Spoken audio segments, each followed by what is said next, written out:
ஜெபத்தை கேட்பவராம் பதில் தரும் தெய்வம் ஆண்டவர் ஆகிய இயேசு கிறிஸ்துவின் வல்லமையான நாமத்தினாலே இக்காலை வேளையிலே அனைவரையும் அன்போடு வாழ்த்துகிறேன். இன்றைய திருவசனம் அப்போஸ்தலர் 10:31. உன் ஜெபம் கேட்கப்பட்டது.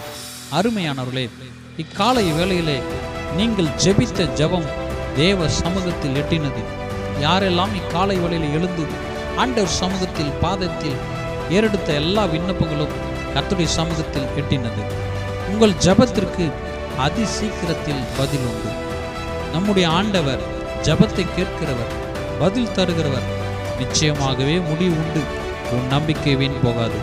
அன்று கொர்நேலியு என்ற ஒரு மனிதன் இருந்தார். அவர் நன்கு ஜெபிக்கிறவர், ஒரு அருமையான ஜெப வீரன்.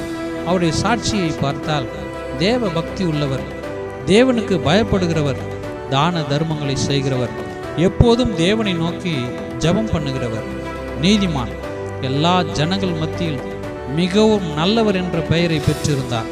ஒரு நாள் அவர் உபவாசித்து ஜெபிக்கிறார். அப்போது பிரகாசமுள்ள வஸ்திரம் தரிந்த ஒருவர் கொர்நேலியுவோடு பேசுகிறார். உன் ஜெபம் கேட்கப்பட்டது என்று. ஆம், இந்நாளில் நீங்கள் ஜெபித்த ஜெபம் வீணாக போகவில்லை. உங்கள் ஜெபங்கள் தேவ சமூகத்தில் கேட்கப்பட்டது. அதற்கான பதிலை கர்த்தர் தந்துவிட்டார் என்று விசுவாசியுங்கள். தேவஜனமே, நம்முடைய ஆண்டவர் பதில் தரும் தெய்வம், பேசும் தெய்வம், நேற்றும் இன்றும் என்றும் மாறாதவராக இருக்கிறார். உன் ஜெபம் கேட்கப்பட்டது. இன்று இயேசுவின் நாமத்தில் இன்று இரவுக்குள் ஒரு அற்புதம் உனக்கு காத்திருக்கிறது. அற்புதம் எப்படி நடக்கும் என்று எனக்கும் தெரியாது, உனக்கும் தெரியாது. ஆனால் நிச்சயம் ஒரு மிகப்பெரிய அற்புதத்தை என் அற்புத தெய்வம் ஆண்டவராக இயேசு கிறிஸ்து செய்வார் என்பது 100க்கு 100 தெரியும்.